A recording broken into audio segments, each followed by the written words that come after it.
کہ गोगी भट्ट के एनकाउंटर के लिए जगह का तयन हो रहा है। भाईजान पोस्टमार्टम मुकम्मल हो गया, लाश वर्षा के हवाले करने लगे हैं। उनके बेटे जो दुबई से आए हैं। शाही हमें पता चला है कि आपको गोगी भट्ट ने धमकियां लगाई, आप उसके रंज में ये सारी बातें कर रहे हैं। दुश्मनदारी की आड़ में कब्जा ग्रुप पर बदमाशी और ये वो, अगर अब भी कोई करेगा तो उसकी मर्जी है। मेरा तो मशवरा ये है कि लाहौर में हर इलाके से नहर गुजरती है, चुप करके रात के अंधेरे में अपना असला नहर में फेंका है। अगर आपके अंदर मजीद जरासीम बदमाशी के हैं तो जरासीम कुछ अदवायात का इस्तेमाल करें, नहीं तो ये जरासीम आपको कब्र की दीवार तक पहुंचा देंगे। और अगर मेरे साथ कोई बकवास करने की कोशिश करेगा तो इदारे मेरे साथ खड़े हैं, इदारे हर कमजोर और मेरे जैसे शरीफ आदमी के साथ खड़े हैं। अस्सलाम वालेकुम, आप देख रहे हैं सोचता पाकिस्तान और मैं हूं मुर्तज़ा भट्टी। नाजरीन, मीर बलाज कत्ल केस के मरकजी मुलजम तीफी भट्ट साथियों की फायरिंग से हलाक हो चुके। इस वक्त मेरे साथ सीनियर तजिया नगार फुरकान शाह साहब मौजूद हैं। इनसे जानते हैं कि अब इस केस में क्या नई अपडेट है। गोगी भट्ट के घर रेड पड़ी है और उन्हें गिरफ्तार करने की कोशिश की है।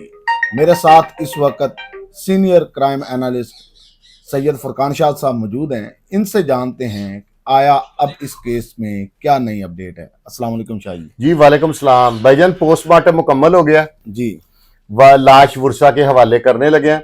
उनके बेटे जो दुबई से आए हैं, पता नहीं तजीम भट्ट के क्या नाम है उनका, उनके लाश हवाले करेंगे। उसके बाद ला कर जनाजा होगा, जाहिर है, यकीनी बात है। लेकिन एक और अफवाह मार्केट में उड़ रही है, मैंने मुख्तलिफ बड़े बड़े स्ट्रीम मीडिया के बड़े नामवर साफी कह रहे हैं कि गोगी भट्ट के को भी मुकाबले के लिए जगह का तयन किया जा रहा है। अब ये समझ नहीं आ रही कि इसमें हकीकत क्या है, लेकिन स्ट्रीम मीडिया पे ये वीडियो बात चल रही है कि गोगी भट्ट साहब के, ये भी स्ट्रीम मीडिया पे ही खबर चल रही है कि गोगी भट्ट साहब के घर पर छापा मारा गया। आप पता नहीं क्यों मुतासिर हैं गुंडे नासिर से, साफ साफ करके उनको बुलाते हैं, ये आपकी मर्जी है। लेकिन गोगी भट्ट के घर छापा अगर मारा गया तो किसी वजह से मारा गया होगा ना, कोई चीज़ बरामद करनी होगी। तो अगर वो नहीं गिरफ्तार हुआ गोगी भट्ट, तो वो रस्ते में इनकी मुलाकात हो सकती है कहीं पे। क्योंकि अब मेरे पास इतला है कि रहीम यार खान से भी पुलिस लाहौर पहुंच रही है। वो किस लिए? जिन लोगों ने यहाँ पे तीफी भट्ट का मुकाबला किया है वो लाहौर से ही गए हुए थे ना, उनके लिए तलाश में रहीम यार खान से पुलिस लाहौर रवाना हो चुकी है। यानी कि जो लोग उस पुलिस मुकाबले के अंदर साथियों ने फायरिंग की है, हाँ जी, वो लाहौर के रहायशी थे। हाँ जी, अब तक की इतलात के मुताबिक। अच्छा शाह जी, ये बताएं कि क्या अमीर बलाज टीपी कत्ल केस अब मुकम्मल हो चुका है? नहीं, अभी कुछ लोग हैं जो जेल में हैं, जो तीफी भट्ट का भांजा था, एक वाइफ का भांजा के कुछ इस तरह का रिश्तेदार था, कुछ और है, वो भी जेल में है। मुकम्मल तो नहीं हुआ, लेकिन अभी वो केस चल रहा है। बाकी मुल्जमान इसको सफर करेंगे इसमें। और क्या आप समझते हैं कि अमीर बलाज जो कत्ल केस का एक कीवर्ड चला था, जस्टिस फॉर अमीर बलाज, क्या ये इंसाफ हो चुका है? ये तो अब वही बता सकते हैं जो इस मुकदमे के अमीर बलाज के मदई हैं कि वो मुतमिन हो गए हैं, नहीं हुए, क्या है। ये तो अब उनका मौकफ मैं तो नहीं ना दे सकता, ये मौकफ तो वही देंगे। अमीर बलाज कत्ल केस के बाद अब तक पहली मर्तबा तीफी भट्ट गिरफ्तार हुआ और पाकिस्तान आया और उसके साथी छुड़ाने आए। ये क्या वजह बनी कि लोग ये पहले ही खबरें दे रहे थे कि सीसीडी को जब केस दिया गया है तो उसके साथी छुड़ाने आएंगे? मैंने तो कल भी एक दो चैनल्स में जब वो किया है पॉडकास्ट, तो मैंने वहां पे कहा कि इतने साथी हो गए हैं लाहौर में, हर इश्तिहारी को छुड़ाने आ जाते हैं, मुमकिन है इसको भी आ जाए।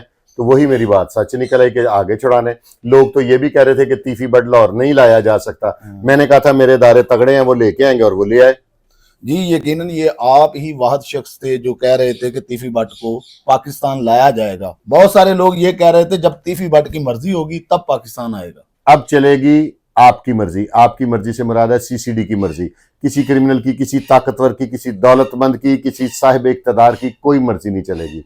ये जो लोग कह रहे हैं ना कि हमारा राब्ता उस अफसर से है, अपने बड़े बड़े लोगों के साथ तस्वीरें खिंचा के अपने ड्राइंग रूम में लगाकर लोगों को इंस्पायर करते हैं, ये उनके लिए लम्हा फिक्रिया है कि अब वो लोग आपके जनाजे पे भी नहीं आते। अच्छा शाह जी, बहुत सारे लोग ये पहले दावे कर रहे थे, तीफी भट्ट का नाम लेकर कह रहे थे कि सीसीडी छोटे लोगों पर हाथ डालती है, बड़ों पर नहीं डालती। उनको क्या जवाब देंगे? उनको तो सीसीडी ने खुद जवाब दे दिया ना। तो जब सीसीडी ने जवाब दे दिया तो मुझे उनको जवाब देने की क्या जरूरत है? क्या लोग कह रहे थे गरीब नहीं बच्चा मरदा है, फलाना होता है, अब बताएं। शाह जी, इस वाक़े के बाद लाहौर के अंदर जो दुश्मनीदारियां थी, ڈیرے ڈاریاں تھی وہ کتنا فرق پڑے گا ان کو؟ ڈیرے داریاں تو عزت دار لوگ ڈیرے بناتے ہیں اور وہاں پہ لوگوں کے فیصلے کرتے ہیں، لوگوں کے لیے دعوتیں چلتی ہیں۔ یہ جو دشمن دار تھے، دشمن داری کی آڑ میں قبضہ گروپ پر بدماشی اور یہ وہ، اگر اب بھی کوئی کرے گا تو اس کی مرضی ہے۔ میرا تو مشورہ یہ ہے کہ لاہور میں ہر علاقے سے نہر گزرتی ہے، چپ کر کے رات کے اندھیرے میں اپنا اسلحہ نہر میں پھینکیں۔ اگر آپ کے اندر مزید جراثیم بدماشی کے ہیں تو جراثیم کش ادویات کا استعمال کریں، نہیں تو یہ جراثیم آپ کو قبر کی دیوار تک پہنچا دیں گے۔ شاہ جی اس کاروائی کے بعد نو ڈاؤٹ سی سی ڈی کا مرال بہت زیادہ بلند ہوا ہے، کیا اب جو منشیات فروش ہیں بڑے بڑے ان کے خلاف بھی کاروائی ہوگی؟ اب منشیات فروش کے جو بڑے مگرمچھ ہیں نا، اب ان کی باری ہے۔ اب آپ یہ نہیں دیکھیں گے کہ 10 گرام پھڑی گئی، 200 گرام پھڑی گئی، 2 کلو پھڑی گئی۔ اب انکاؤنٹر ہوں گے جو منشیات کے بڑے مگرمچھ ہیں، وہ اپنی تیاری مکمل کر لیں، کیونکہ موقع پہ گٹکیں دریاں اور پھل نہیں ملتا۔ جتنے منشیات کے بڑے ڈیلر ہیں وہ اپنی تیاری مکمل کر لیں، اب آپ کی باری ہے۔ شاہ جی آپ منشیات فروشوں کے خلاف تو بات کر رہے ہیں، جواریوں کے خلاف کیوں نہیں کہتے؟ جواریے جو بڑے جواریے ہیں، جی چھوٹے والے نہیں جو ریس کلب جاتے ہیں دوسرے بیچارے، وہ نہیں، جو بڑے جواری ہیں اب ان کی بھی باری ہے، وہ بھی میانی صاحب میں اپنے لیے مناسب سی جگہ خرید کے رکھ لیں۔ شاہ جی لاسٹ میں آپ گوگی بٹ کا کیا مستقبل دیکھ رہے ہیں؟ سٹریم میڈیا پہ میں پڑھ رہا ہوں کہ گوگی بٹ کے انکاؤنٹر کے لیے جگہ کا تعین ہو رہا ہے۔ اب پتہ نہیں وہ کہاں پہ کہیں پہ اس نے آنا ہے، کیا چکر ہے، یہ سٹریم میڈیا پہ چل رہی ہے اور وہی بات میں نے دہرا دی ہے۔ شاہ جی ہمیں پتہ چلا ہے کہ آپ کو گوگی بٹ نے دھمکیاں لگائیں، آپ اس کے رنج میں یہ ساری باتیں کر رہے ہیں؟ اداروں کے ہوتے ہوئے مجھے کوئی دھمکی نہیں دے سکتا۔ دھمکی نہیں، میرے ایک دوست ہیں، دوست نہیں بلکہ میرے بھائی ہیں، میاں شفقت صاحب، اس نے مجھے منع کیا تھا کہ آپ ان کے حق میں بات نہ کریں، تو اس سے میں بالکل ڈر گیا تھا۔ ڈرنے کے بعد میں نے 15-20 پروگرام کیے جس میں میاں شفقت کے حق میں بات کی۔ ڈرنے کے بعد زیادہ ڈر گیا تھا نا، اس لیے میں نے 15-20 پروگرام کر دیے۔ اس طرح کی دھمکیوں سے نہیں میں ڈرتا، میں اداروں کے ساتھ کھڑا ہوں، اور اگر میرے ساتھ کوئی بکواس کرنے کی کوشش کرے گا تو ادارے میرے ساتھ کھڑے ہیں۔ ادارے ہر کمزور اور میرے جیسے شریف آدمی کے ساتھ کھڑے ہیں۔ میں اداروں کے ساتھ کھڑا ہوں، اور اگر میرے ساتھ کوئی بکواس کرنے کی کوشش کرے گا تو ادارے میرے ساتھ کھڑے ہیں۔ ادارے ہر کمزور اور میرے جیسے شریف آدمی کے ساتھ کھڑے ہیں۔ شاہ جی لاسٹ میں ان دیکھنے والوں کو کیا کہیں گے جو سی سی ڈی پر بلا جا تنقید کرتے ہیں؟ جو لوگ بھی سی سی ڈی پہ تنقید کرتے ہیں، میرا ان کو مشورہ ہے کہ وہ خدا کا نام لیں، اب سی سی ڈی پہ کوئی تنقید نہ کرے۔ اب سی سی ڈی نے وہ محمود و یاز ایک ہی صف میں کھڑے کر دیے ہیں۔ اب سی سی ڈی کے بارے میں جو تنقید کرے گا وہ پھر طے شدہ کریمنل ہے، اس کو بھی سی سی ڈی کو اس کا بھی ہاضمہ درست کرنا چاہیے، جو اب بھی سی سی ڈی کے خلاف بات کرے گا۔ بہت مہربانی شاہ جی۔ ناظرین آپ اس پروگرام کے بارے میں کیا رائے رکھتے ہیں؟ اپنی رائے کا اظہار کمنٹ باکس کے اندر ضرور کرنا۔ اسی کے ساتھ مجھے اور شاہ صاحب کو دیجیے گا اجازت۔ اللہ حافظ۔